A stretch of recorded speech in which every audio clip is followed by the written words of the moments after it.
Salió al final un lindo día, decían que iba a haber tormenta hoy, pero no, ¿eh? Está muy lindo el día.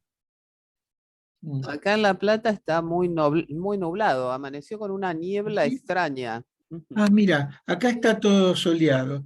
Bueno, Ah, qué bien. seguramente Bueno. en un rato va a venir todo lo de La Plata para acá, ¿no? Sí, yo estoy en las afueras de La Plata y todavía hay mucha neblina. Ah, Ah, sí. claro. Ah, Ujú. puede ser neblina, porque hubo mucha humedad, ¿no? Sí, Sí, ahí. sí, sí, Bueno, por suerte llovió para el campo, eso viene bien, ¿no? sí, tal cual. Mm. Este, Bueno, acá la zona nuestra sigue muy seco todavía. muy seco todavía. Muy seco, sí. ¿Vos dónde estás, Luis? En Ignacio Correas. ¿Dónde es? Y a ver, desde La Plata hacia el sur, Parque Sicardi, Ah, sí. 10 kilómetros más. Ah, Estoy pero estás en La Plata prácticamente. es partido de La Plata, pero estoy Ya, más cerca del partido de Magdalena, digamos, que el del desde partido La de La Plata. Plata. Ujú. Sí. Y aquí está el humedal, uno de los humedales más grandes de la provincia, y está seco. Mm, Está seco, mirá. La fauna se está extinguiendo prácticamente. Eh, Qué Hay desastre hacemos imágenes los que nos hombres. muestran, hay, qué sé yo, cientos y cientos de tortugas muertas, carpinchos Uh, muertos, toda la fauna se está extinguiendo por la sequía. por la sequía. Pero qué malos que somos los hombres, ¿eh? Yo recuerdo, viste, cuando fue la pandemia, que nos encerramos 2 años, la flora, por ejemplo, acá en el balcón de mi casa, vivo en un departamento, las plantas que a mi señora le gustan mucho, pero no se ve lo como florecía todo.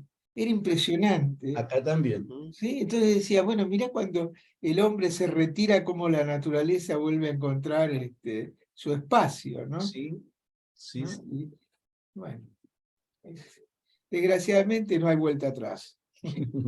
Pero Mm, uno ve, ¿no? En estas situaciones como Freud tenía razón con la pulsión de muerte, ¿no? sí. Sí, tal cual. Y acá lo que se ve mucho que, digamos, los vecinos del pueblo tratamos de controlar y en su momento llamar a las autoridades y demás. Hay mucha gente que viene de afuera que como la fauna está tan desprotegida, están arrasando con todo.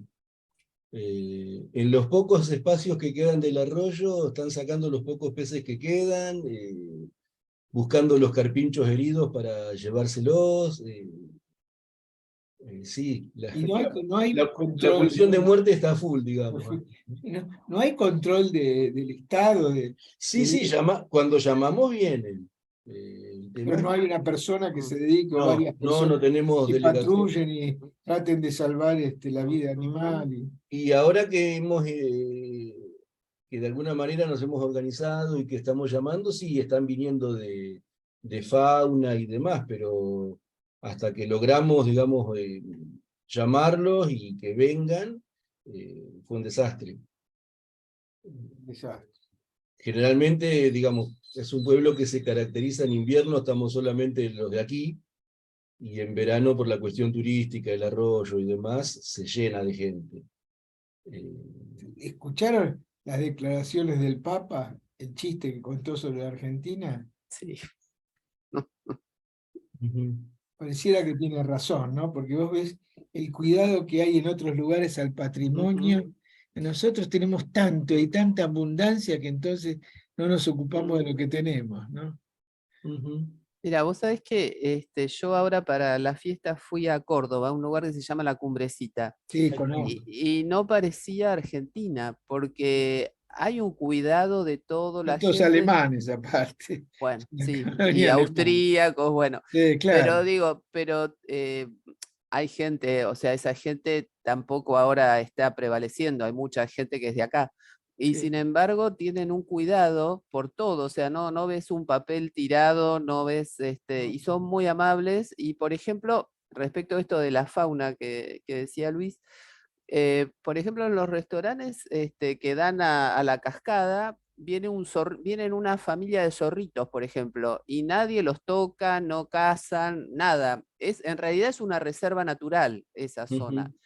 y yo decía, ¿qué diferencia con acá? O sea, La Plata es como, no sé, como una selva, no sé cómo decirlo, como que uno, Sí, pero no Bueno, selva por la no solamente, naturaleza, la sino por, capital también. es tremendo. sí, acá Eh, los lugareños cuidamos mucho. El tema claro, es los que el viene mucha gente turista, de afuera. sí, El sí. tema somos Yo en los el, porteños que yo en el- vamos, ¿no? digamos, No solo los porteños.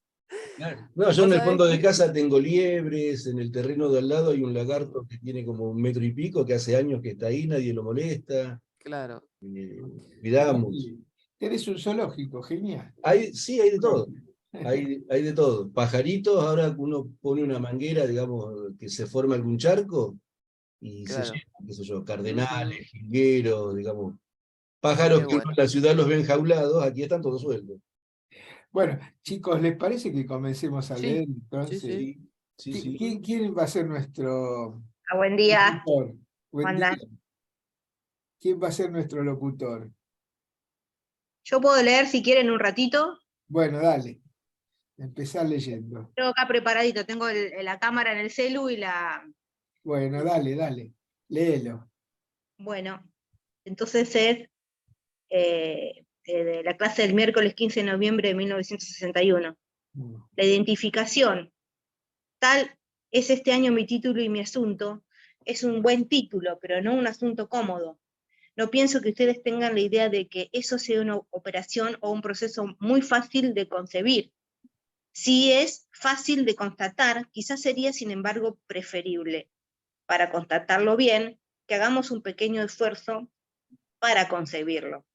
Es seguro que hemos encontrado suficientes efectos de ello como para atenernos al sumario. Voy a tener que subir. Que quiero decir a unas cosas que son sensibles, incluso en nuestra experiencia interna, para que ustedes tengan cierto sentimiento de lo que es. Este esfuerzo por concebir les parecerá, al menos este año, decir un año que no es el primero de nuestra enseñanza, sin ninguna duda por los lugares, los problemas a los que este esfuerzo nos conducirá a posteriori justificado. Hoy vamos a dar un muy primer pasito en este sentido. Les pido perdón. Esto quizá va a llevarnos a realizar esos esfuerzos que se llaman, hablando con propiedad, de pensamiento. Esto no nos ocurrirá a menudo, a nosotros no más que a los demás. La identificación, si la tomamos por título, por tema de nuestra exposición, conviene que hablemos de ella de otro modo que bajo la forma, podemos decir mítica, bajo la cual la dejé el año pasado. Había algo de este orden, del orden de la identificación eminentemente, que estaba interesado. Ustedes se acuerdan en ese punto en el que interrumpí mis palabras el año pasado, a saber, en el nivel donde se pudo decir la napa húmeda de la cual ustedes se representan, los efectos narcisísticos que rodean esa roca. Lo que La quedaba roca emergido es la roca viva de la castración, ¿no? Ujú. Mm, de Freud, lo claro. que, lo que quedaba emergido en mi esquema, esa roca autoerótica cuya emergencia simboliza el falo, isla en suma, batida por la espuma de Afrodita, falsa isla, por otra parte, puesto que, tanto como aquella donde figura el Proteo de Claudel, es una isla sin amarras, una isla que se va a la deriva. Bueno, me parece que ahí sí podríamos hacer un punto y tratar de conversar un poco sobre todo lo que Lacan encierra, el por qué Lacan comienza con la identificación.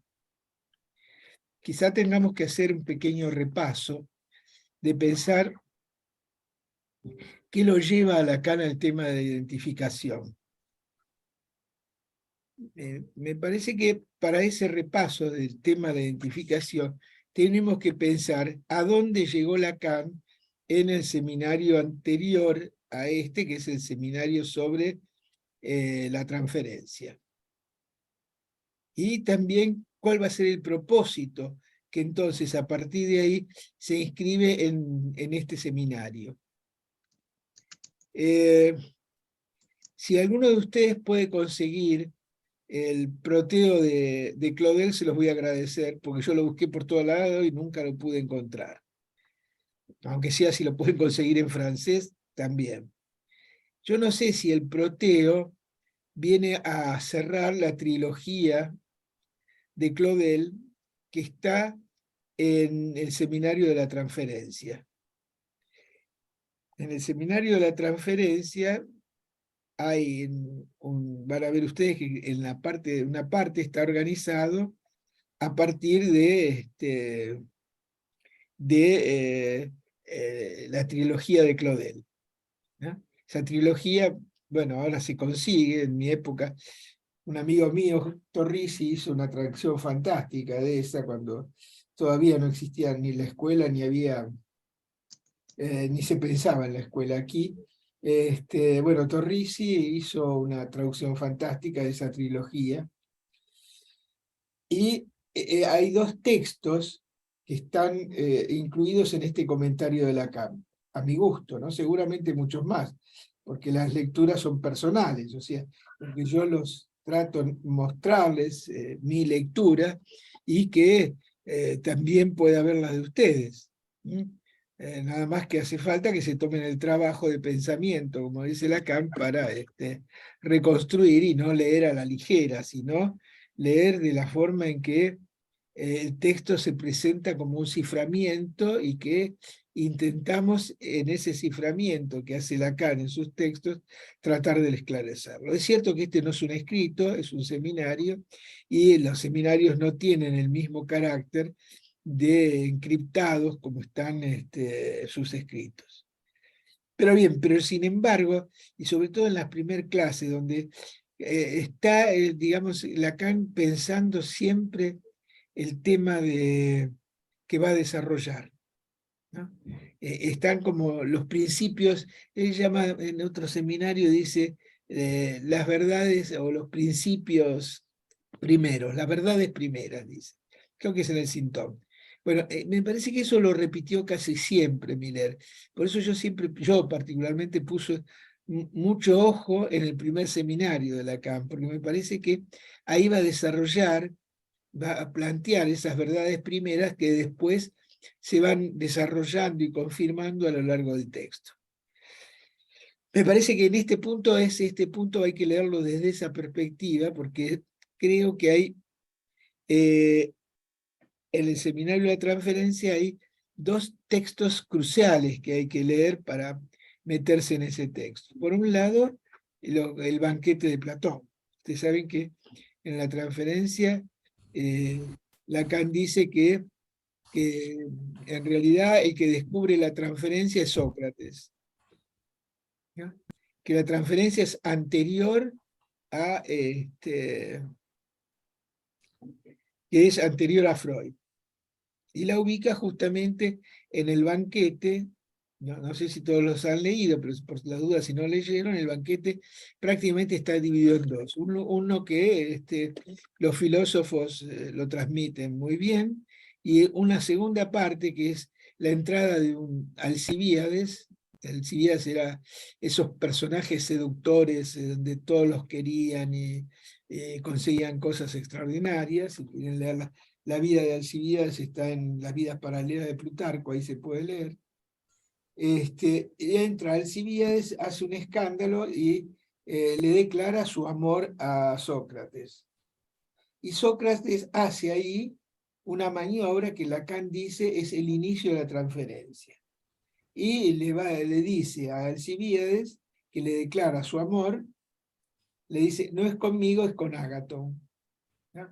Y esto tiene que ser una enseñanza para los psicoanalistas, que el analizante, como tal, nunca le habla al analista. En la transferencia, Lacan siempre pensaba, ¿a quién le está hablando?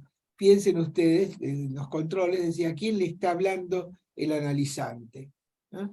Que no es el analista a quien el analizante se dirige. Digamos, no es el analista en persona del analista. No es la persona del analista, ese individuo que está ahí escuchando, sino es el analista como significante. ¿No? El final de este seminario, y en este seminario vamos a ver que lo retoma, puede encontrar la fórmula del sujeto supuesto al saber. Esa fórmula del sujeto supuesto al saber, el analista es un significante heterogéneo al inconsciente. Y que entonces es necesario ese lugar del analista para que el inconsciente hable. Pero ese inconsciente que habla ahí no le habla a nadie. No le habla a nadie, después al final ahí se empieza a complejizar el tema, porque en realidad le va a hablar a aquel que le supone un saber. Bien.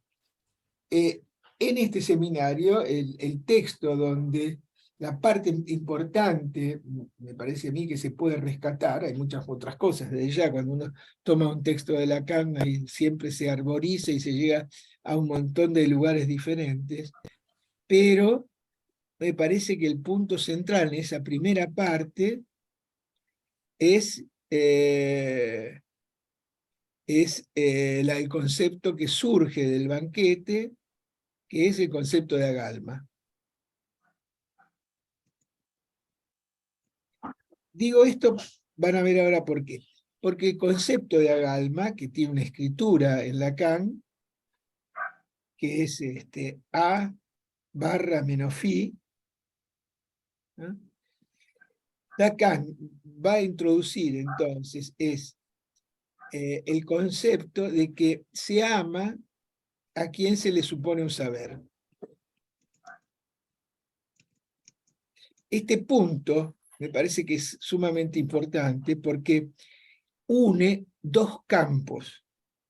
El campo agalmático, que es el campo pulsional, con el orden simbólico, que es la suposición. Tanto la suposición del sujeto como la suposición del saber, que describe una fórmula que es el sujeto supuesto del saber. Me parece que esta cuestión los va a llevar a ustedes a ordenarse la lectura de la obra de Lacan en este sentido, en el sentido de que Lacan siempre buscó qué pasa, cómo dar cuenta de la relación entre el agalma y el sujeto supuesto al saber, o entre lo pulsional, del lado agalmático, y del otro lado, el lado simbólico. Entonces, cómo se unen ambas cosas, es como decía Jacques Alain Miller en sus textos, que Lacan siempre buscó la articulación entre lo pulsional y lo simbólico. Por lo menos en toda su primera enseñanza de Lacan. Toda la primera enseñanza de Lacan, y creo que en la última también, no en la ultimísima, ya que Miller divide la enseñanza de Lacan en primera, última y ultimísima. Bueno, entre esas dos me parece que Lacan seguía esta investigación como posible de encontrar un puente que se dé entre lo simbólico y lo pulsional. El punto importante, y que acá hay una referencia por la roca viva de la castración, a que lo que está en juego es justamente el tema de la castración.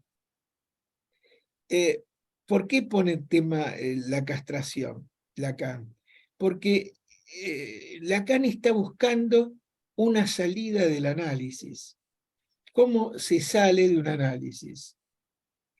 Es fácil pensar que si alguien está dispuesto, y porque tiene una relación no con un analista, sino con el discurso analítico, que se propagó como la peste en ciertos países de Europa, y se transgiversó mucho en Estados Unidos, cuando Freud iba para allá, como si los yanquis nos enchufaran la peste al psicoanálisis, fue al revés. Pero bueno, eso tendría que ser muchos comentarios, pero no importa, seguimos por esto. El tema, me parece entonces, ahí que se pone en juego, es cómo el psicoanálisis, ¿sí? Se difunda para que haya demandas de psicoanálisis, generar demandas, ¿no? Y punto central para que el psicoanálisis siga vivo, ¿no? Entonces, el tema es cómo no perder nuestro carácter agalmático. O sea, y ese carácter agalmático está situado entre menos phi y el objeto A. En la última clase a la cual se refiere ahí Lacan, lo que desarrolla es esa relación, más que desarrollar, intenta ubicarla en el esquema óptico. ¿Sí? Usted no sé si recuerdan el esquema óptico, espero que sí. No sé si alguien lo tiene ahí, el esquema óptico, para mostrarlo. Yo no sé mostrar esas cosas por Zoom, pero digo dos palabras sobre el esquema óptico. El esquema óptico viene a completar el estadio del espejo. El estadio del espejo, si viviéramos en el estadio del espejo, el narcisismo no nos permitiría,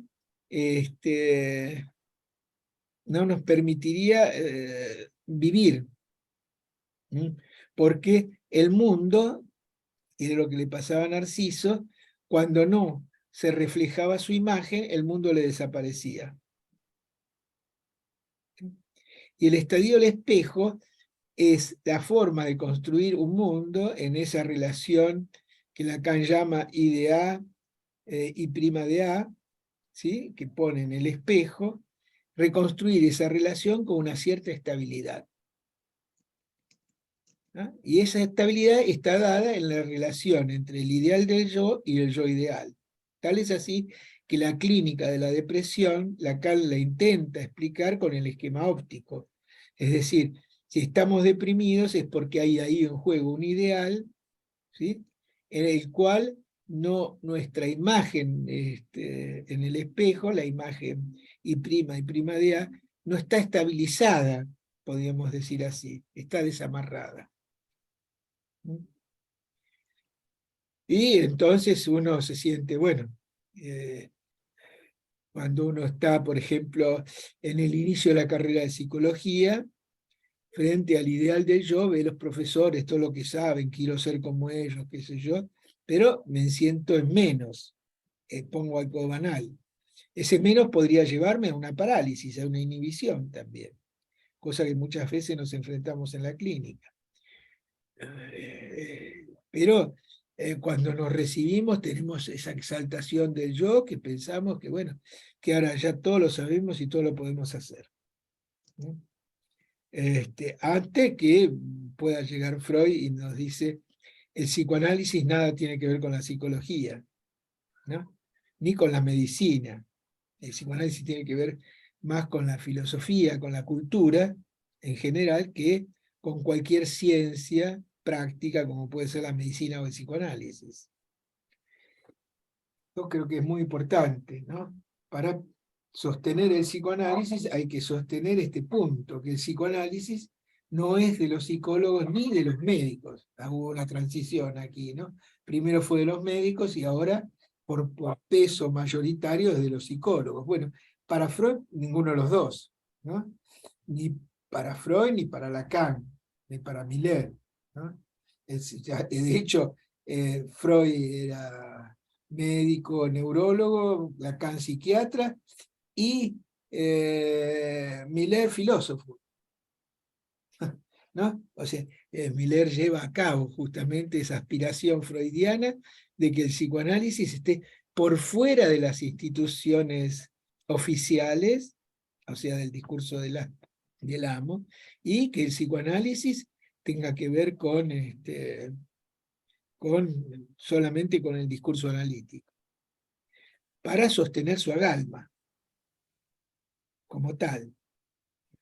Bien, si Lacan, a través de Sileno o de la Galma eran ciertos objetos que en el interior de ellos tenían una joya. Si yo te vendía te regalaba una joya, te la daba con una galma, o sea, con algo que escondía dentro de él esa joya que yo te daba, o que te regalaba. Bien, me parece que puedo poner este tema del oculto en lo galmático, porque visto desde la perspectiva entonces de lo que introduce la dimensión del falo, el objeto A, que es la joya, nuestra joya en toda su primera enseñanza, nuestra joya, ¿no? Por lo tanto es el agente del discurso psicoanalítico, esa joya que es el objeto A, está envuelta a través del menofí.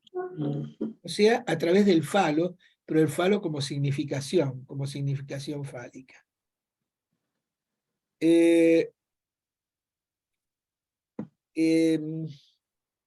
El punto al que llegamos, que cuando vemos el esquema óptico, si ustedes lo tienen enfrente, lo van a ver, es muy difícil en el espacio. ¡Ay, qué suerte! Ahí lo pusieron. Miren, ustedes observen, de un lado está el florero, ¿sí? Del espacio que se llama el espacio real, desde el punto de vista óptico me refiero. Ustedes saben que ese espacio real, y por encima del florero están las flores. El efecto óptico que se da es que si yo pongo un espejo plano y estoy en un determinado lugar, voy a ver una experiencia casi mágica, que es que las flores ahora están dentro del florero. El problema, que está claro esto, ¿no? Y está claro que ese ojo en el lugar en que está, que fíjense en que tiene como punto el sujeto barrado, tiene como lugar de sostén para poder ver la experiencia, que sería la experiencia de la realidad. Uno podría situar que lo que está del lado del espejo del espacio virtual, a ver si se puede mover, sí, miren, todo este espacio es el espacio virtual, y este espacio que está por delante del espejo cóncavo, ¿no? Es el espacio real. Es interesante, si algún día tienen sobrinito, hijo o nietito, llévenlos al Museo de la Ciudad de Buenos Aires, que está en La Recoleta, porque ahí hay un museo que se llama Prohibido No Tocar. Y ahí está un lugar donde aparece esta cuestión del espejo cóncavo. Hay una manija que dice, agárrala si podés. Lo increíble es que es una manija que uno cuando la mira, está ahí, es una manija, pero no es una manija en el sentido fehaciente de aquello que podemos tocar, porque es solamente la imagen de una manija. Eso lleva a una cierta ideología también, ¿no? De pensar qué es real en el espacio virtual del otro, ¿no? Es una pregunta que también Lacan lo va a arrastrar a lo largo de su enseñanza y que recién en la ultimísima enseñanza Lacan va a sacar las consecuencias, ¿no? De que hay un real en el mundo, pero es un real el cual solamente vemos su semblante, ¿no? Acá, de esta conjunción entre las flores y el florero, ¿no? Lo único que tenemos, en tanto situados en este lugar del ojo que ve, lo único que tenemos es la ilusión del florero y las flores, ¿no? Bueno, para Lacan, en el florero, las flores está la pulsión, y el florero sería el cuerpo imaginario que, que da continente a esas flores. ¿Qué está escribiendo? ¿Qué, ojo dice o rojo? No sé. El espejo plano, Lacan le va a poner una A en el esquema de la... Ahí abajo está, ¿no? En este esquema, aquí está la A. La A con mayúscula es lo simbólico, ¿sí? El tema, entonces, es que en el espacio virtual, en ese espacio, el objeto A, que es el objeto autoerótico, el objeto parcial, para mejor decirlo, el objeto parcial no es posible de aprenderlo.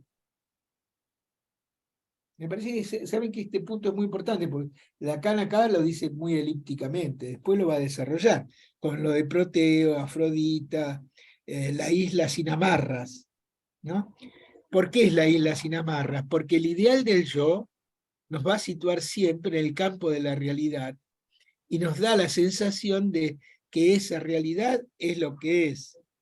Sin embargo, en esa realidad que está sostenida por el objeto que está dentro en el agalma, o sea, el objeto A, no es posible de visualizarla, podemos decir, en el espacio de nuestra realidad cotidiana.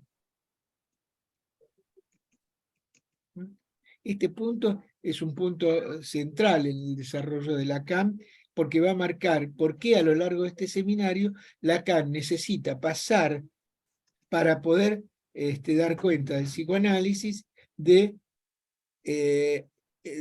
pasar del esquema óptico, que después casi no lo va a usar nunca más, a los espacios topológicos, donde ahí sí, en un espacio topológico, puede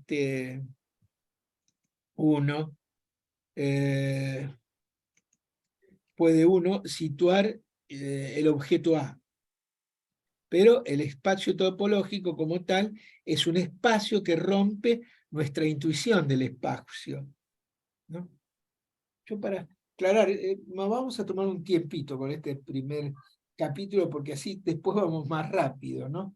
Con lo anterior, porque sabemos hacia dónde se dirige todo. Hay un punto ahí que es, que para recrear esto, ¿no? Ustedes si han leído La carta robada de Lacan y el cuento de Poe sobre la carta robada.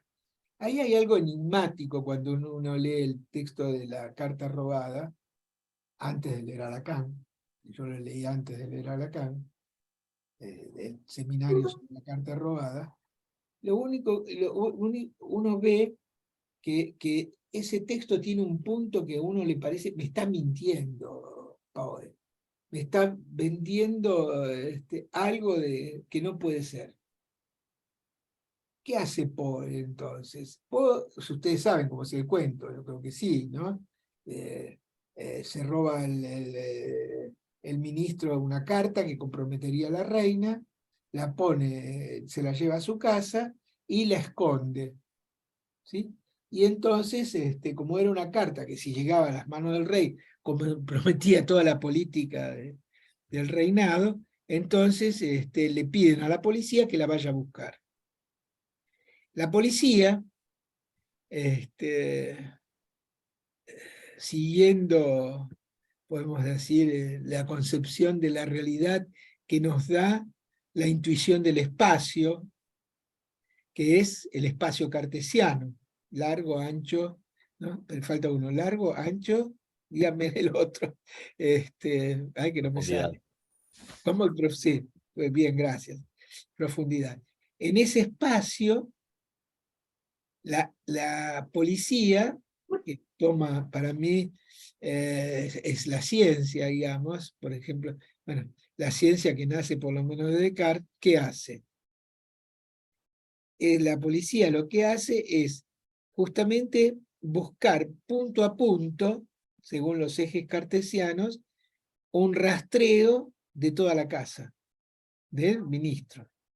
Esperan que él se vaya y entra entonces con una cuadrícula y entonces punto por punto buscan la carta y no la encuentran. Por eso van a ver a Dupin, es el héroe de los cuentos de Poe, los cuentos de detective de Poe, para decirle que, bueno, que no pueden encontrar la carta.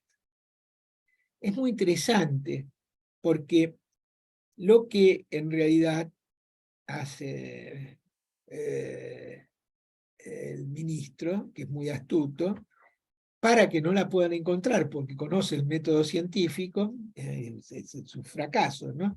Del método científico del espacio cartesiano. Por eso les digo todo esto, porque después va a haber una crítica muy importante a Kant para introducir la topología. Entonces, este es el camino que lleva a esa crítica. El punto es que no pueden encontrar la carta. ¿Por qué? Porque el astuto del ministro hizo una operación que es dar vuelta a la carta, ¿no? Y escribir con letra de mujer el frente de la carta.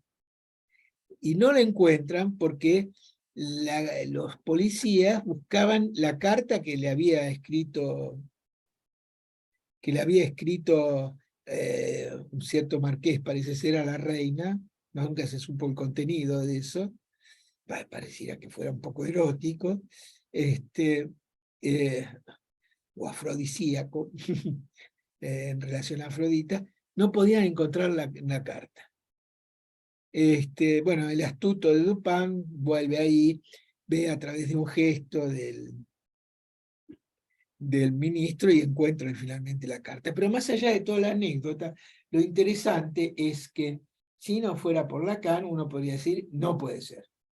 Es lo que yo pensé, con mi espíritu científico y con mis ideales de médico en ese momento, que eran ideales de la ciencia, no podía ser que llevando por el método cartesiano, que es en última instancia el método psicopatológico, no podía encontrar, no podía ser que la policía no haya encontrado la carta. Pero justamente la demostración de Lacan a lo largo de esto, que el obstáculo estaba en la noción de espacio que uno tiene. Porque no pensamos nunca que pueda haber un espacio que tenga una continuidad a partir de una torsión. Eso se llama la cinta de Moebius, ¿no? En los dibujos de Escher se ve esa hormiga que tiene, para la hormiga la cinta es el mundo, como para nosotros, que camina a través de la cinta de Moebius y pasa de un lado a otro en una relación de continuidad. Para nosotros no, porque hay corte en el espacio y no, entonces pensamos a nivel de lo que podría ser un espacio topológico. Podríamos decir entonces, sin temor a equivocarnos, que Dupin sabía de topología y por eso encontró la carta. Más allá de lo anecdotario que está en juego ahí. Porque abre a la posibilidad de otro espacio. ¿Por qué digo todo esto? Porque lo que estoy tratando de mostrarles es que justamente el objeto A no podía corresponderse con el esquema óptico. Por eso es una isla sin amarras.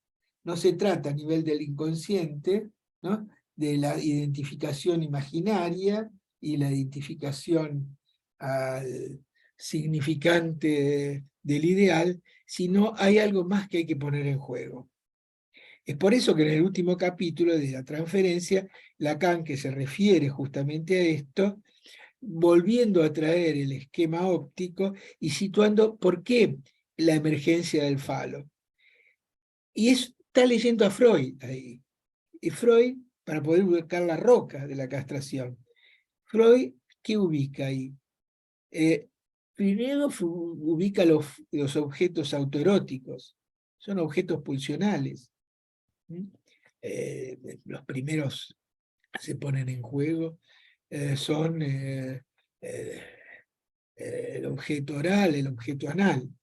Hay un esquema en el Seminario de la Angustia que es muy piola porque permite ver cómo surge entonces ahí el falo como organización de todas las pulsiones autoeróticas. De hecho, si ustedes leen la organización genital infantil de Freud, es un texto que Mazzotta siempre recomendaba leer con mucho cuidado, ahí van a ver cómo emerge el falo como articulador de todos los objetos parciales, de las pulsiones parciales, ¿no? Quedan organizadas a partir del falo. Pero no es ahí el falo imaginario, que es el menofil, sino el falo simbólico, que es el que introduce la castración. Freud, ¿qué decía? ¿No? Tanto para el nene como para la nena, ¿sí? Hay que mantener la diferencia, porque si es un régimen donde no se sostenga esta diferencia, se puede pensar esto. Entonces, ahí aparece el falo. ¿Y qué es el falo para Freud? Y creo que para Lacan durante mucho tiempo también, en Ancor, por ejemplo, la fórmula de la sexuación están escritas a partir de esta idea. El falo, como organizador, es la premisa universal del pene. El falo, como simbólico, es esa premisa universal del pene. No es casual, porque Analía lo puede confirmar mejor que yo, que en realidad esa premisa universal del pene se juega cuando los chicos más o menos entran a nivel del lenguaje. Ya de un lenguaje articulado, no el juego de los sonidos como hacen los chicos en el comienzo de su vida, pero cuando alrededor de los 5 años, ¿no? Ya tienen un lenguaje establecido, en ese lenguaje se establece la dimensión de lo universal. Y esa dimensión de lo universal, a nivel de la pulsión, a nivel también de la sexualidad en todo sentido, se inscribe a partir de esta premisa universal, que es todos tienen pene. Fíjense que el todos tienen pene ya no es el pene, ese cosita que hace gozar de la masturbación infantil, que es igual para hombres y mujeres. Eso es lo que piensa Freud, ¿no? Tanto las nenas como los nenes gozan con el falo, ¿no? El falo como órgano es tanto el lugar de goce para los hombres como para las mujeres, ¿no? En el hombre está con el pene, que antes de ponerse eréctil, los chicos se lo tocan, como forma de un goce que ellos mismos no saben que tienen. Y las nenas, lo mismo con la frotación del pene. A veces, cuando las bañan, ¿no? Les gusta que le chorree el agua porque las excita, ¿no? Eróticamente, autoeróticamente, hay que decirlo, y que recién cuando está el falo simbólico, todo eso se organiza en relación al falo. Es lo simbólico, entonces, que digamos, da cuerpo ahí a las pulsiones autoeróticas. ¿Cuál es la importancia de eso? Que lo universal no viene solo. Eso podemos decir que eso es Freud también. Lo universal no viene solo porque lo que se va a jugar ahí, para Freud como un problema anatómico, para Lacan como un problema lógico, es que a partir de la premisa universal se escribe que Lacan da cuenta de eso, de que para que haya un universal hace falta una falta. No me voy a extender en eso porque tendríamos que ir a hacer una revisión del lenguaje, el lenguaje que hablamos. El lenguaje que hablamos, que introduce un universal, siempre ese universal constituye algo como falta. Y esto es lo que le llevó a Lacan y a Freud en Análisis Terminable e Interminable a pensar la roca viva de la castración. Y como decía Mazzotta, esa roca viva de la castración es la que permite construir dos posiciones sexuales, ahora hay más, pero la vez pasada, ayer a la noche hablábamos con Guido cómo pensarlas, él me dio una idea, cómo pensar la sexualidad de la época, ¿no? Porque ya no es tan claro que vía la castración haya hombres y mujeres, ¿no? Ni siquiera hombres, mujeres y homosexuales. Hoy está eso llevado a un nivel de multiplicidad que no deja a alguien viejo como yo, de la época de la represión victoriana, a sorprenderse, ¿no? Esos pacientes que hoy en día se presentan, yo soy bisexual, ¿no? Entonces, ¿está más allá de la castración? ¿O es a partir de la castración que aparece la bisexualidad como un mundo en el cual lo importante es el objeto, ¿no? Lo que se escucha en esos discursos dice, yo no tengo por qué conformarme con uno, ¿no? Yo puedo querer todo. Ese querer todo es hombres, mujeres, y quizás la lista siga en el futuro, aunque ya tenemos antecedentes en la historia, hombres, mujeres, aparatos, ¿no? Que eso ya está, animales o cualquier cosa que no se me ocurre a mí, en mi imaginario reducido del siglo anterior.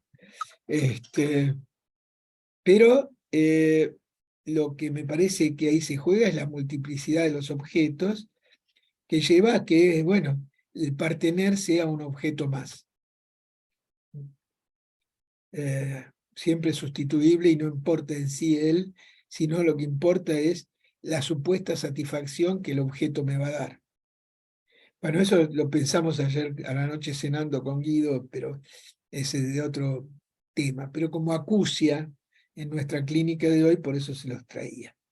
Pero si volvemos entonces a nuestro esquema óptico, y al esquema óptico donde es imposible localizar el objeto A, como Lacan lo define en la última clase del seminario de la transferencia, ese objeto A es el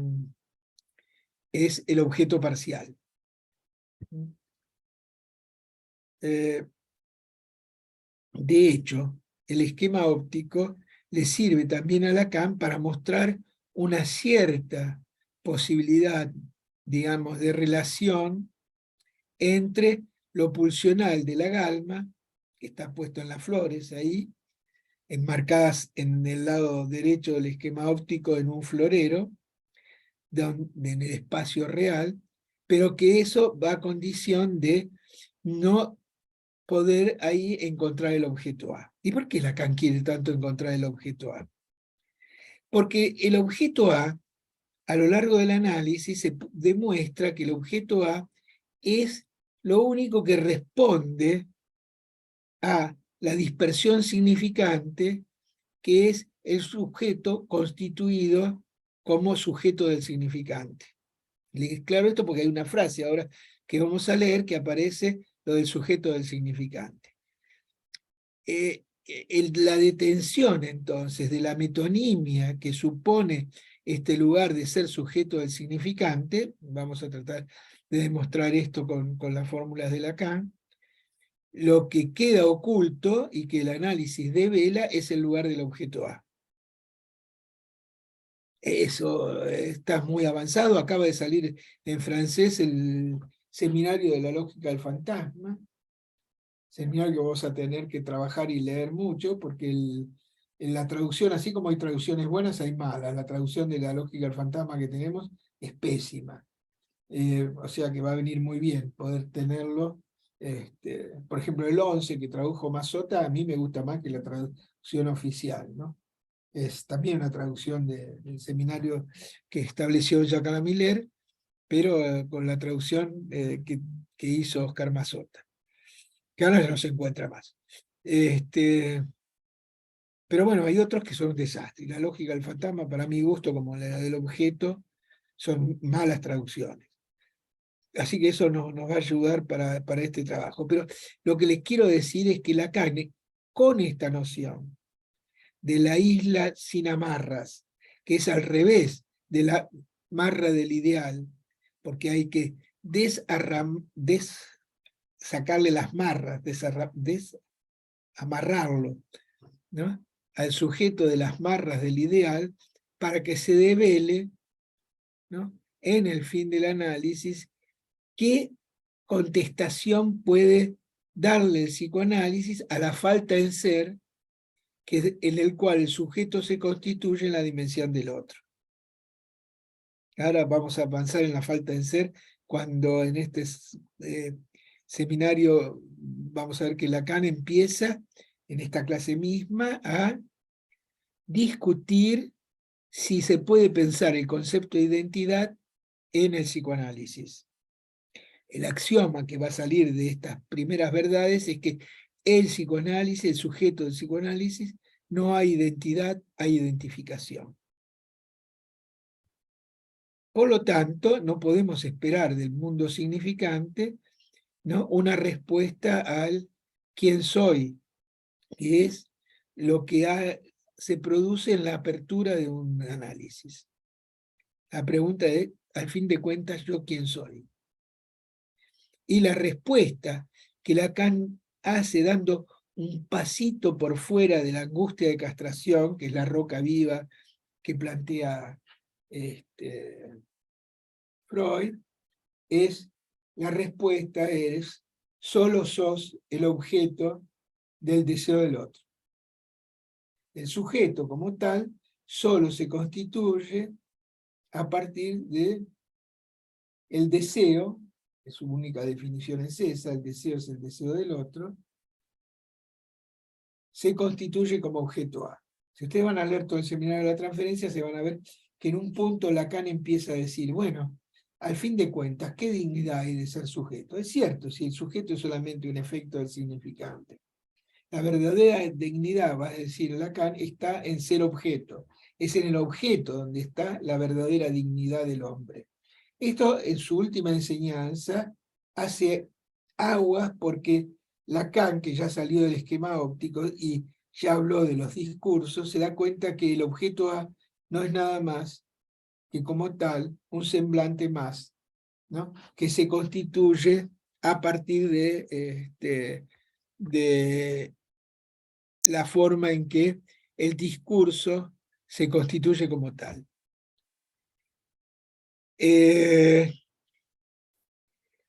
Me parece que este es el punto que podemos más o menos tomar, se los invito a eso, porque Lacan toma el Prometeo de Claudel y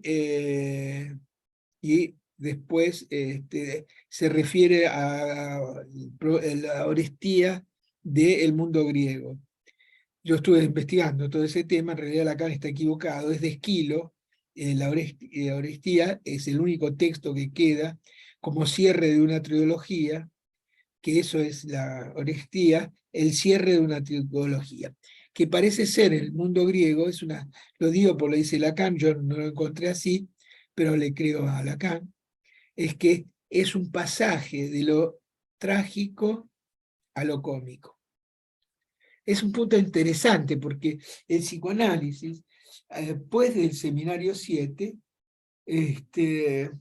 sitúa para el hombre siempre un destino trágico. Estar a la altura del deseo del otro es una transgresión, y esa transgresión tiene que ver con ir más allá de la homeostasis significante para tener un encuentro con el objeto, como el das-ding, como la cosa. Que el das-ding es un poco anterior a la cosa. Que Lacan dice solamente se llega por transgresión o sublimación. Sublimación, puedo poner el ejemplo del amor cortés, y transgresión es Canconsade, por ejemplo. Esos son textos importantes, porque Canconsade lo lleva a este punto, que es muy parecido, el fantasma sadiano, ¿no?, en su escritura a lo que es la escritura del fin del análisis. El fin no solamente como finalidad, sino lo hemos pensado, ya no lo pensamos más así, el fin como término del análisis, como decir, bueno, se ha caído el sujeto supuesto al saber, entonces no hay más necesidad de análisis. Uno no sigue analizándose, por lo menos con un analista. Puede seguir analizándose, pero solo, pero no con un analista ya. Ese era el ideal de toda una época en el psicoanálisis, el ideal que después Lacan con su última enseñanza viene a romper, con su ultimísima sobre todo. Pero lo que nos importa acá para poder seguir este paso de llegar a la ultimísima es situar este primer paso. ¿No? Este primer paso donde Lacan se encuentra, primero de todo, que para poder pensar el psicoanálisis tenés que transitar por la topología.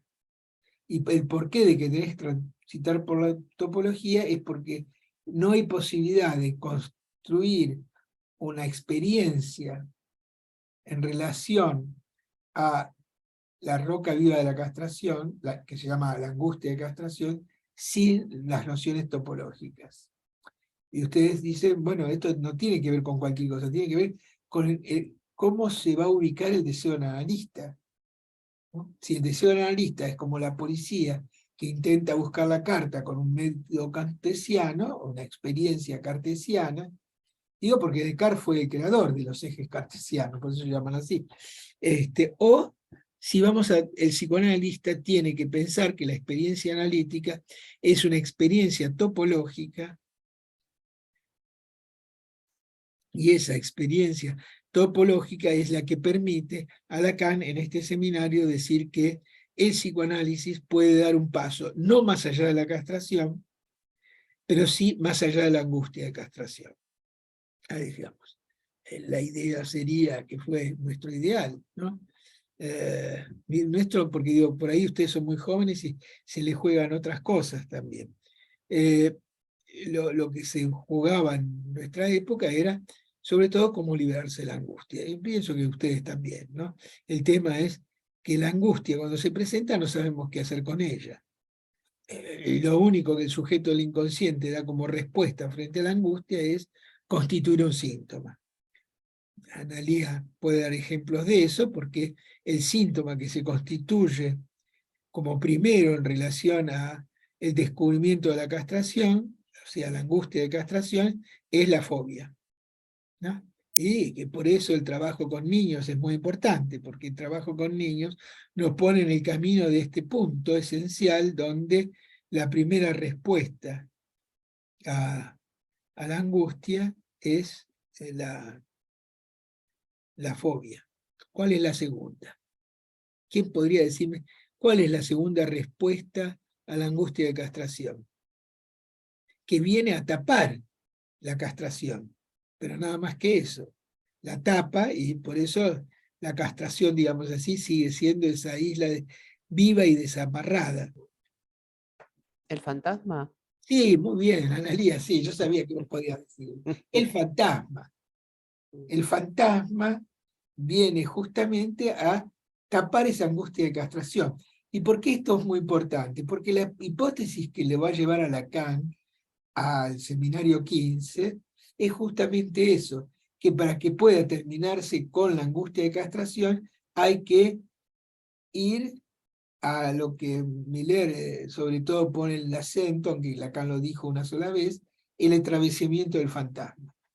El atravesamiento del fantasma es justamente esa suposición que yo, para el otro, solamente soy un objeto. Y ese objeto es el objeto A.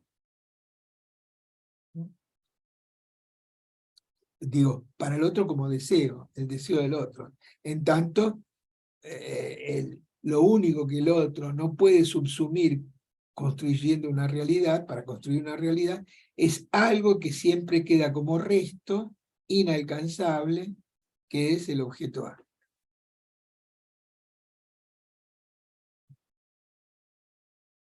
Bueno, me parece que este es el punto donde yo por lo menos trato de leer esta metáfora que Lacan trae en relación a la honestidad. Y yo quisiera, por eso me parece que lo importante es si podemos conseguir el Prometeo de Claudel. Lo compartió Andrea ahora. ¿Sí? Sí, ¿El Prometeo de Claudel? ¿Dónde lo creo, encontraste? creo Sí, que lo sí, encontré ¿no? en internet, pero está en italiano. Yo la verdad no sé italiano. Ah, habría Ah, que buscarlo en francés. Si yo sé francés, lo puedo leer y ujú. contarle por lo menos después. Seguramente si entramos en Google francés, por ahí aparece. Pero el tema de que aparece, me parece que es lo que cierra la trilogía de Claudel. La trilogía Pero de Claudel es una...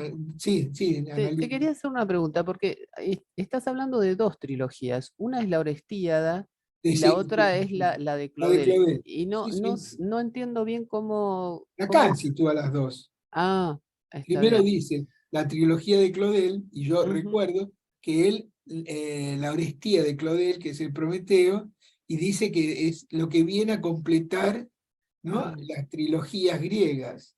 Y hace entonces la referencia a Esquilo. Ah, ¿Qué pone Esquilo? porque la de Esquilo empieza con Agamenón, que es la primera, que es la vuelta del Claro, rey de Troya, y bueno, y que la mujer Clitemnestra lo mata junto con su amante.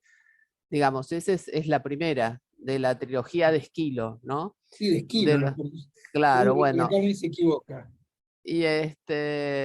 Y bueno, ahí aparece el tema de la hija, que es Electra, digamos, planea la venganza de la muerte del padre y ahí lo llama a Orestes, que es el supuesto, tendría que haber sido el heredero al trono, pero bueno, la madre con toda esta tramoya lo manda a otro lugar, bueno, y todo lo que sigue es justamente, Orestes mata a la madre y al amante. Y entonces, bueno, las otras dos que siguen es todo su recorrido, bueno, con unas diosas que lo persiguen, que son las defensoras de la madre, qué sé yo, bueno, que él haya matado a la madre, ¿no? Y al final hay como un truco, porque la que lo salva de todo esto es Atenea, ¿no? Hay como, pensaba yo esto que vos decías de la tragedia a la comedia, porque digamos, en esta persecución que tiene Orestes por estas diosas, ¿no? Defensoras de la madre asesinada, la que lo salva de eso es la diosa que es Atenea. Pero digo, hay algo ahí de humor, no me acuerdo bien, yo lo leí hace mucho, pero es interesante esa tragedia, bueno, esa Sí, sí, trilogía. claro. Ujú. Muchísimas gracias por tu aporte. No, de Me nada. has enseñado algo. Ujú. Pero en Claudel hay una trilogía que, Es otra. me Mm. recuerdo dos textos, pero me olvidé el tercero. Uno es El, Panduro, el padre y otro es humillado Padre Humillado. y el sí de Ciñe. Eh, pero el Cine Ciñe de Confontaine, eso es parte de la trilogía. Ah, claro. Sí, Sí, no es un sí, texto. sí. Y Ciñe de Confontaine, ahí es interesante la que Ujú, lee Enigma a descifrar, que mm, nunca se descifra, ujú. es el Ah, el el gesto acento de ella. circunflejo sobre Sí. la I de Ciño de Confontaine. Ciño de Ah, no me Confontaine es un acuerdo. personaje noble Ujú, mm, que en la época Claudel era monárquico. Por eso cuando Lacan hace el comentario de Claudel, en las paredes de la facultad empezaron a escribir Lacan es monárquico, empezaron a hablar mal de Lacan por eso, porque era un personaje pre-revolución francesa. ujú. Hay una película muy linda que se llama Camille Claudel, Ah, donde se sí. lo muestra como un personaje nefasto a Claudel. Pero su escritura es muy importante para nosotros, porque bueno, por su Ujú, añoranza del nombre del padre, mm, Claudel escribe esta trilogía y muestra cómo la degradación del nombre del padre es el nacimiento de la histeria como nosotros la vivimos hoy.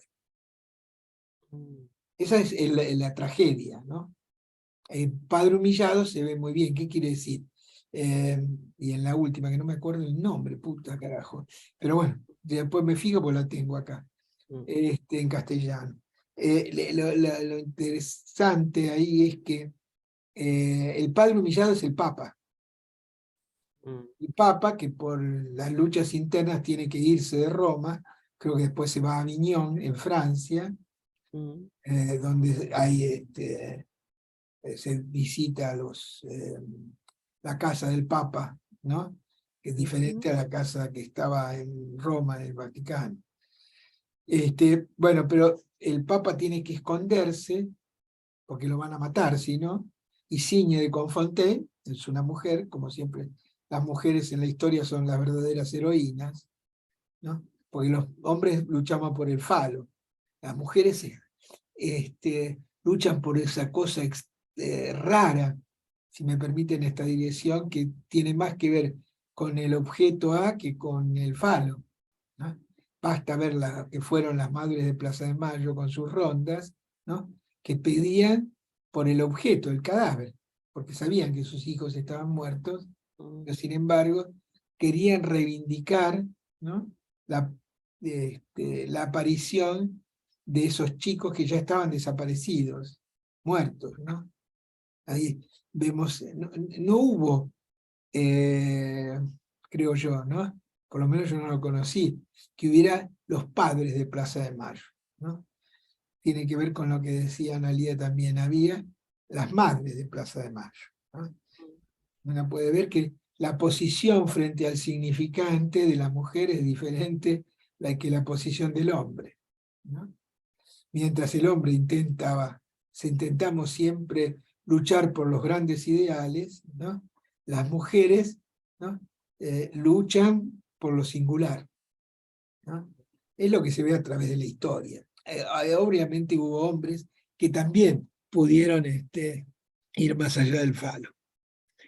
Pero bueno, volviendo a Cloder y al nacimiento de la histeria, eso se ve muy bien, que a partir del padre humillado, el padre impotente de Dora, por ejemplo, a partir de ese momento aparece en Signe de Confontaine un síntoma. Lo interesante de esta tragedia es que para salvar al Papa, ella se casa con el verdugo de su familia y renuncia al amor de su vida, que obviamente era un noble como ella, ¿no? Entonces, en un momento, ella ya habiendo tenido hijos con este burgués, que es parte de la Revolución Francesa,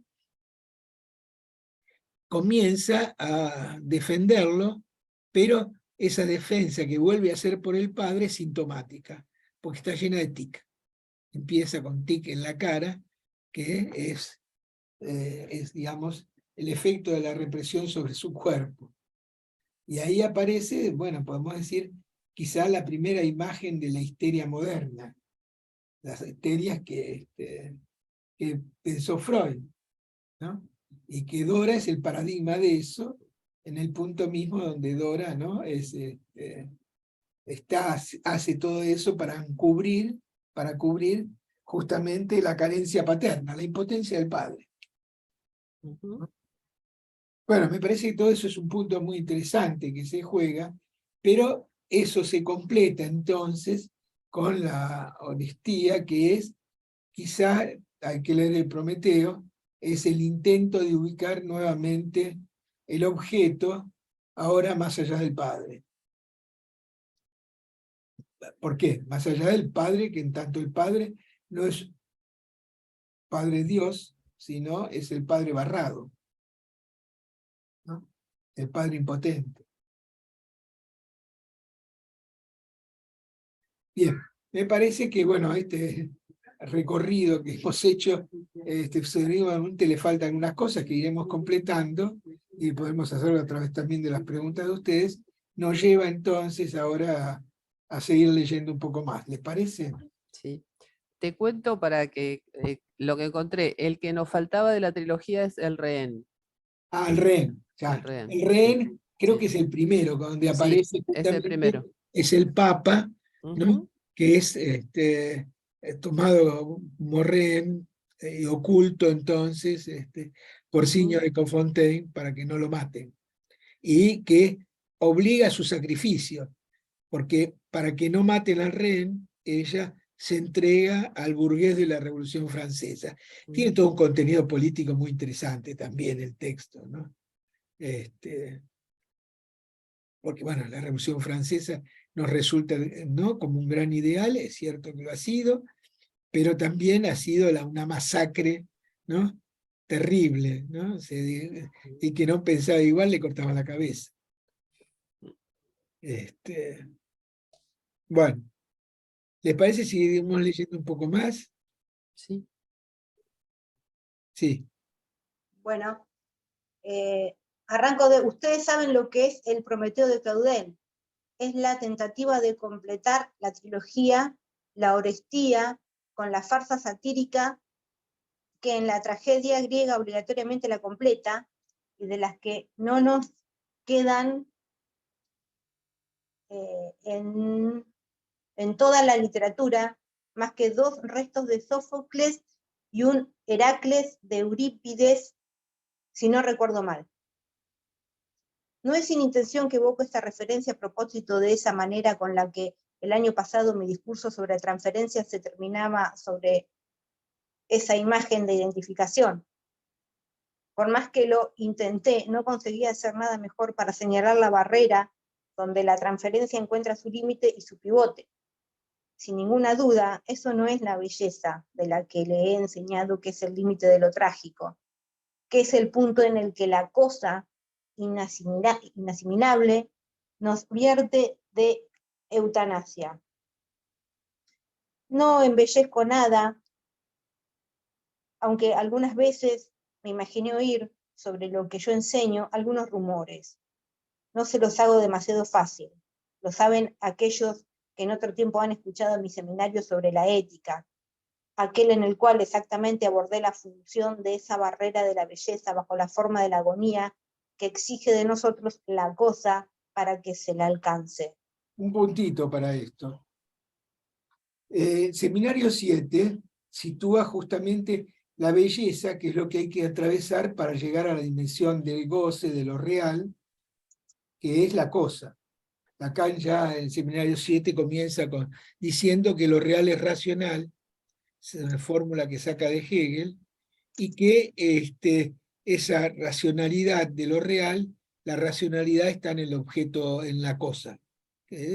Tomando a Heidegger va a llamar das Ding, que va a diferenciar de Sage, que es las cosas del mundo, para das Ding, que es algo inmundo, que está fuera del mundo. Y a lo cual solamente podemos alcanzar a través de la transgresión o de la sublimación. Son las dos formas de poder llegar a... Y la transgresión supone siempre atravesar la barrera de la belleza.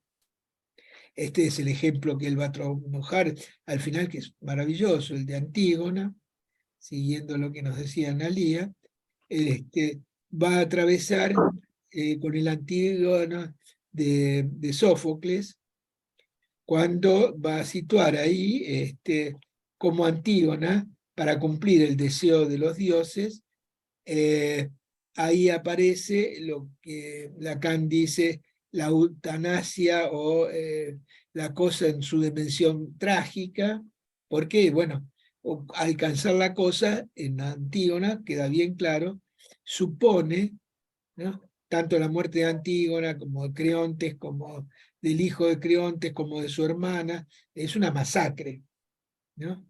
Y todo surge a partir de que Antígona acepta o está dispuesta a llevar al acto el deseo del otro, que es el deseo de los dioses, que decían que nadie puede, a nadie le puede faltar la sepultura.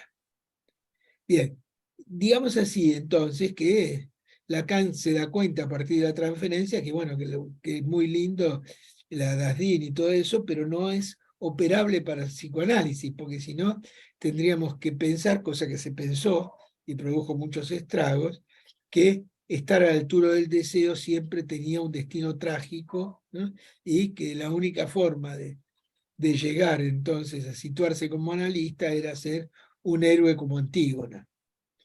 Digamos que esto está calmado a partir de la transferencia y del seminario siguiente. Y esto continúa hasta darle un tratamiento lógico a partir del seminario de un otro al otro. Pero, en principio, la idea del objeto A es que el objeto A es algo manipulable. Es algo en cual, si el psicoanálisis encuentra ese lugar, no es lo mismo que encontrarse con el horror de la cosa. Que rompiendo la intuición, ese es el punto importante, ¿no? También rompiendo el concepto de intuición kantiana, en tanto para Kant toda la experiencia humana se organiza a partir del espacio-tiempo, ¿no? Si en la sesión analítica juega otro espacio que no es el espacio cartesiano, hay lugar entonces no para das Ding, pero sí para la cosa en la cual se enmarca la pulsión. ¿Ah? Este es el punto, ¿no?, del desarrollo que va a hacer Lacan, ¿no?, a lo largo de sus seminarios, y que eso se ve ya claramente en el seminario 11, ¿no?, donde Lacan va a recoger todas estas cosas que viene trabajando hasta aquí. Y trabajando esto se abren cosas que quedan en el camino, que son las que nos van a interesar en nuestra lectura, porque también abren el camino para pensar el psicoanálisis desde la ultimísima enseñanza, ¿no?, y no solamente de esta que podríamos decir que queda enmarcada en el atravesamiento del fantasma, como experiencia final del análisis. Bueno, sigamos leyendo un poco más. De ahí, pues, donde se terminaba la transferencia, el año pasado, les he indicado a todos los que asistieron a las jornadas provinciales de octubre, les he puntualizado, sin poder decirles más, que había ahí una referencia oculta en un cómico, que es el punto más allá del cual ya no podía empujar más lejos lo que yo apuntaba en cierta experiencia, indicación, si puedo decir, que hay que volver a encontrar en el sentido oculto de lo que podríamos llamar los criptogramas de ese seminario. Bueno, eso es lo que estamos tratando de hacer. Pensarlo en los seminarios anteriores como un criptograma que nos van a permitir entrar en esta nueva dimensión de la definición del sujeto, que ya no es el sujeto en relación solamente a un ideal del yo, sino que el sujeto solamente es una identificación, o sea, un efecto del significante. Bien, sigamos. Falta un pedazo, pero bueno, sigamos. Y de lo que después de todo no desespero que un día un comentario lo desprenda y lo ponga en evidencia, puesto que también ha ocurrido tener en este testimonio, que en este sentido alimenta a la esperanza. Es que el seminario del anteúltimo año, aquel sobre la ética, ha sido efectivamente retomado. Y según dicen los que han podido leer el trabajo con pleno éxito, por alguien que se ha tomado el esfuerzo de releerlo, para resumir sus elementos, me refiero al señor Sofwan. Safán. Sofá. Sofán. Sofán. Sofá. Sí, Sofá. sí. Y espero que quizás esas cosas podrán ser puestas bastante rápidamente al alcance de ustedes, para que pueda encadenarse con eso lo que voy a aportarles este año. Un año que salta sobre el segundo después de él. Esto puede parecerles que plantea una cuestión, incluso algo lamentable como un retardo. Sin embargo, eso no está completamente fundado, y verán que si retoman la serie de mi seminario desde el año 1953. El primero sobre los escritos técnicos, al que le ha seguido sobre el yo, la técnica y la teoría freudiana psicoanalíticas, el tercero sobre las estructuras freudianas de la psicosis, el cuarto sobre la relación de objeto, el quinto sobre las transformaciones del inconsciente, el sexto sobre el deseo y su interpretación, luego la ética, la transferencia, la identificación, al cual llegamos, he aquí 9 de ellos. Ustedes podrán encontrar en eso, finalmente, una alternancia, una pulsación. Verán que de dos en dos dominan alternativamente la temática del sujeto y la del significante, lo que dado que es por el significante, por la elaboración de la función simbólica que hemos comenzado, nos hace recaer en este año también sobre el significante, puesto que estamos en cifra impar, aunque lo que está en juego debe ser propiamente en la identificación, la relación del sujeto con el significante. Bueno, ahí Lacan está haciendo el marco, ¿no?, de lo que va a ser este seminario. Primero dice cómo fueron los suyos, y fíjense la importancia que pone Lacan en la idea de que lo que se trata en sus seminarios es una alternancia en la conceptualización del sujeto y del significante. En este momento de su enseñanza parece ser que es lo central. Y de hecho, un texto complejo, pero muy rico de Lacan, es el escrito sobre la subversión del sujeto, y el escrito sobre la subversión del sujeto está hecho, si yo no me equivoco, entre el seminario de la identificación y el seminario de la angustia. No sé si el de la angustia o el de la transferencia, tendría que volver a ver las fechas. Pero está ahí, ¿no? Y de lo que se va a tratar este seminario, podemos decir así, es del significante, en tanto el significante constituye la subversión del sujeto.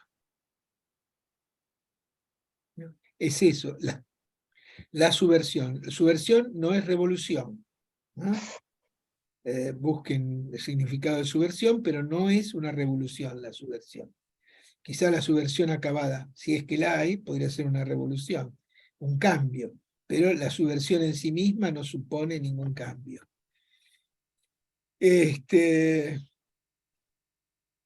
Bien, sigamos leyendo. Esta identificación, por lo tanto, de la que nos proponemos tratar de dar este año una noción adecuada, sin duda el análisis le ha vuelto para nosotros bastante trivial, como alguien que es bastante próximo y me escucha muy bien, me ha dicho, he aquí pues lo que tomas este año, la identificación, y esto con una mueca, la explicación para todo, dejando al mismo tiempo que se filtrara alguna decepción concerniente en suma al hecho de que de mí se esperaba más bien otra cosa. Que esta persona se desengañe. Su expectativa, en efecto, de verse escapar del tema, si puedo decir, será decepcionada. Pues precisamente espero tratarlo, y espero también que será disuelta la fatiga que este tema le sugiere de antemano. Incluso hablaré bien de la identificación. Para precisar inmediatamente lo que entiendo por eso, diré que cuando se habla de identificación, en lo que se piensa ante todo es en el otro a quien uno se identifica, y que me es fácilmente abierta la puerta para poner el acento, para insistir sobre esta diferencia del otro con el otro, del pequeño otro con el gran otro, que es un tema en el cual, si puedo decir, ustedes están ya familiarizados. Un punto, porque me parece que este es un punto esencial, en tanto, bueno, ¿en qué lo va a decepcionar? Porque si uno piensa, bueno, la identificación es para todo, sirve para todo, uno lo hace a veces en la clínica, pensando que está identificado al papá, a la mamá, al abuelito, a quien sea, que es la identificación pensada del punto imaginario, o sea, con relación al otro con minúsculo, Lacan va a decir, yo voy a pensar este seminario, no la identificación partiendo del imaginario, de la imagen, de la identificación con la imagen, sino voy a hacerlo a partir de qué es la identificación cuando uno piensa con el otro con mayúsculas. Pensar a partir de la identificación con el otro con mayúsculas supone entonces hacer un trabajo muy fuerte para poder encontrar qué es ese otro con mayúsculas, qué es el significante, ¿no?, pensado desde el psicoanálisis.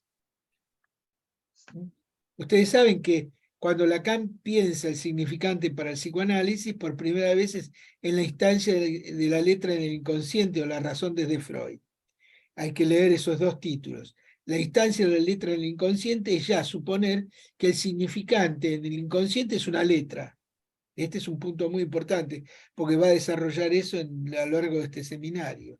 Y por otro lado, o la razón desde Freud, que no es disyuntivo, sino conjuntivo, esa O, lo que supone es que hay una razón, hay un pensamiento a partir del inconsciente, que es la noción de pensamiento que introduce Freud, que no es el pensamiento tal como aparece en el cogito cartesiano, pienso luego existo. No se trata de ese pensamiento, ¿no?, del pensamiento que Descartes escribe como el cogito. Se trata de otra forma de pensar, pero sigue siendo pensamiento. ¿Mm? Bien, ahora, porque se los adelanto para que ustedes puedan seguir leyendo un poco más si quieren, lo que va a aparecer justamente es que si nosotros hacemos ese esfuerzo de pensamiento, la identidad aparece como cuestionada. Sí, lee. Sí. No es, sin embargo, por ese sesgo que entiendo compensar, más bien voy a poner el acento sobre lo que en la identificación se postula inmediatamente como hacer idéntico, como fundado en la noción de lo mismo, incluso de lo mismo a lo mismo, con todo lo que esto lleva como dificultades. Mira, vos sabés que me parece ligeramente diferente la traducción que estamos leyendo, que pusieron acá, pero es la que pusieron acá, es la que yo tengo. Dice, no dejen ustedes saber incluso sin que puedan situarlo suficientemente, lo sacaron, suficientemente rápido, qué dificultades para el pensamiento nos ofrece que siempre esto, A es igual a, si A es en tanto A como eso que se queda ahí, ¿por qué separarlo de sí misma para tan rápida volverla a juntar? Me parece que esta es la frase más importante de todo esto. Yo cuando le pedí a Ana que trajera la teoría del valor en Saussure, perdón Ana, pero no te di el capítulo, era otro el capítulo, el del famoso tren de las 3:15 que Lacan va a trabajar acá, porque lo que me parecía muy interesante de eso era mostrar que en realidad para la lingüística, o sea, para la lingüística que está inscripta en esta dimensión del otro, aunque el otro tenga que ver con la lingüística, ¿sí? Porque el inconsciente está estructurado como un lenguaje, sin embargo tiene sus diferencias, que es lo que va a aparecer acá. En Saussure se lamenta de que la lingüística no pueda tener un objeto como toda la ciencia, que es un objeto que se encuentra en la realidad, eso es lo que supone con su epistemología Saussure, sino que la lingüística tiene que crear su propio objeto. Y ahí aparece esta teoría del valor, donde la concatenación significante lo que produce son objetos extraños, objetos que no están en la naturaleza como tal, que es el caso del tren de las 10:15. El tren de las 10:15 puede ser siempre otro tren, pues yo decía, sino con otros pasajeros, con otro locomotor, totalmente diferente, pero las 10:15, la hora ahí, solamente hay una hora cuando tenemos un reloj, estamos en el mundo significante, lo que introduce ahí es una identidad. O sea, ¿qué quiere decir esa identidad? Esa identidad que aparece ahí es que nos aparece un objeto idéntico a sí mismo, que es el objeto de las 10:15. Ahora bien, lo que Lacan empieza a cuestionar, que ese objeto sea un objeto que podríamos decir, para el psicoanálisis, un objeto que siempre es el mismo.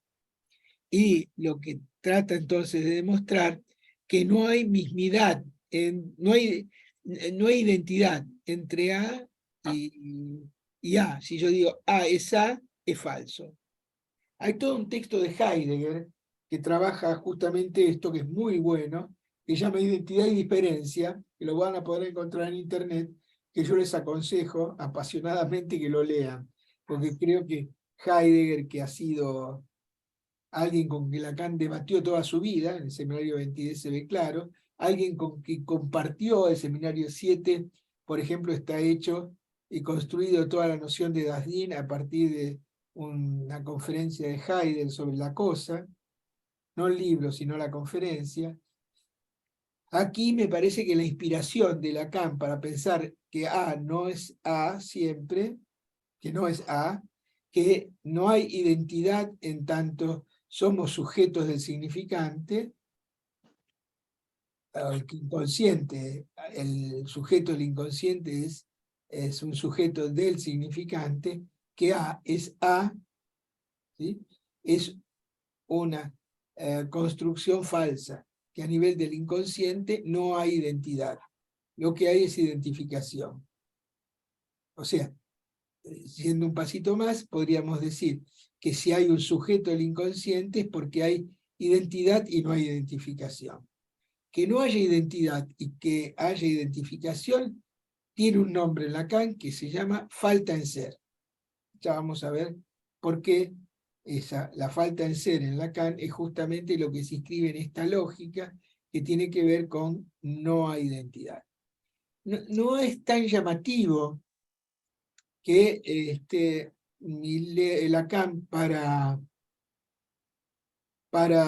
hablar de la razón freudiana sitúe en principio que en la razón freudiana no hay principio de identidad.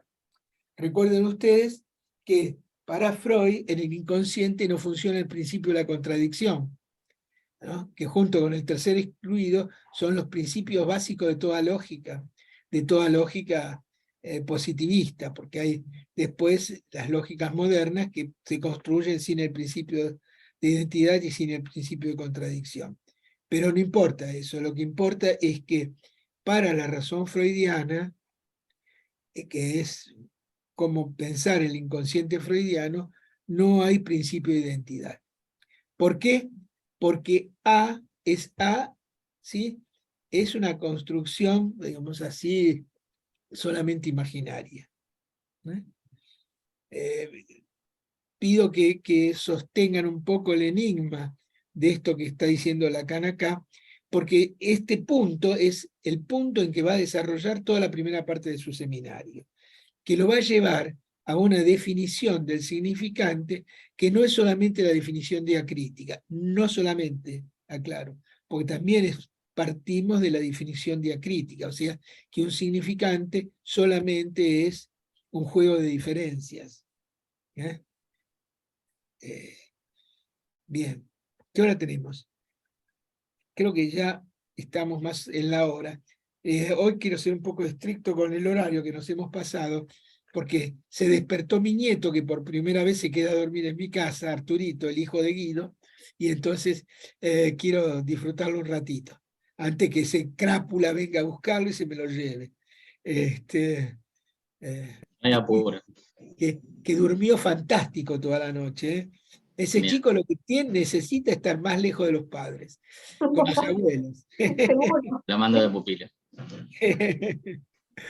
Bueno, en el mes de febrero yo me tomo vacaciones, así que si Andrea está de acuerdo, ella organiza todo, si yo podría volver a estar con ustedes el primer sábado de marzo, o el tercero, el segundo no, porque tengo un encuentro ya programado todos los meses en el segundo sábado de todo el año. Listo, perfecto. ¿Sería un encuentro o 2 por mes? Y no sé, como ustedes quieran. Porque podría ser primeros y terceros. Bueno, primeros y terceros, entonces. Bien, bueno, Si a ustedes quedamos les gusta. entonces para... Les cuento algo. Yo se los mandé a gente en España que está encantado y lo está llevando a toda España. Así que van a ser conocidos ahora. Así que participen mucho, así les ven la cara y en España después lo invitan a dar un seminario allá. ¿Eh? Andrea, ¿me lo mandás para que se lo mande a los españoles? Sí. Después, si no, te Sería paso entonces el mail de los españoles y vos se lo mandás directamente. Sí, Martina está subiendo los encuentros al canal de YouTube, así que si Bueno, alguien mandame la dirección de YouTube y yo se las mando. Sí. Bueno. O mandásela a Guido, que sabe más que yo de todo eso, que se las mande él. Bárbaro, no hay ningún problema. Bueno, un abrazo a todos y Bueno, los voy a ver entonces en marzo. en Buenas marzo. vacaciones. Gracias. Bueno, Chao, hasta hasta luego. luego. Chao. Hasta luego.